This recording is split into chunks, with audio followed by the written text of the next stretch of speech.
घमंडी का सर नीचा। नारियल के पेड़ बड़े ही ऊंचे होते हैं और देखने में बहुत ही सुंदर होते हैं। एक बार एक नदी के किनारे नारियल का पेड़ लगा हुआ था।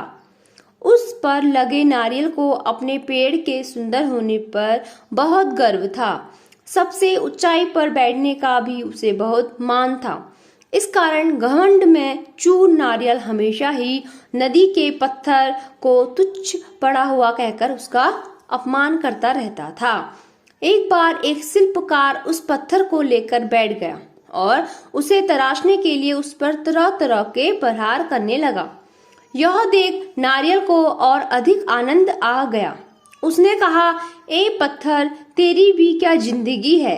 पहले उस नदी में पड़ा रहकर इधर उधर टकराया करता था और बाहर आने पर मनुष्य के पैरों तलों रौंदा जाता था, और आज तो हद ही हो गई।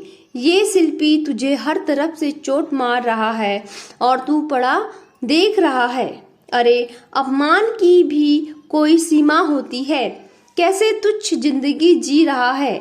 मुझे देख, कितने शान से इस ऊंचे वृक्ष पर बैठता हूँ। पत्थर ने उसकी बातों पर ध्यान ही नहीं दिया। नारियल रोज इसी तरह पत्थर को अपमानित करता रहता। कुछ दिनों बाद उस शिल्पकार ने पत्थर को तराशकर शालिग्राम बनाए और पूर्ण आदर के साथ उनकी स्थापना मंदिर में की गई। पूजा के लिए नारियल को पत्थर के बने उन शालिग्राम के चरणों में चढ़ाया गया। इस पर पत्थर ने नारियल से बोला, नारियल भाई, कष्ट सहकर मुझे जो जीवन मिला है, ईश्वर की प्रतिमा का मान मिला है। मैं आज तराशने पर ईश्वर के समतुल्य मान गया। जो सदैव अपने कर्म करते हैं वे आदर के पात्र बनते हैं, लेकिन जो अहंकार घमंड का भार लिए घूमते हैं वो नीचे आ गिरते हैं।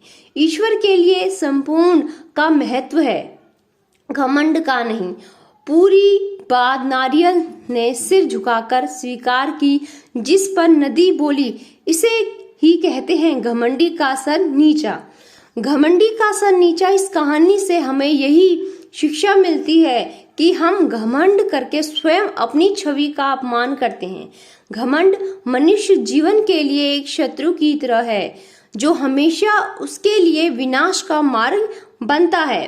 कहते हैं ना, सफलता मिल जाती है, लेकिन जो इस सफलता पर घमंड नहीं करते वास्तव में वही सफल होते हैं। घमंडी व्यक्ति कितना भी ऊपर उठ जाए, एक दिन वो नीचे आकर गिरता है, और उस वक्त जो उसका अपमान होता है उससे बड़ा श्राप उसके लिए कुछ नहीं होता।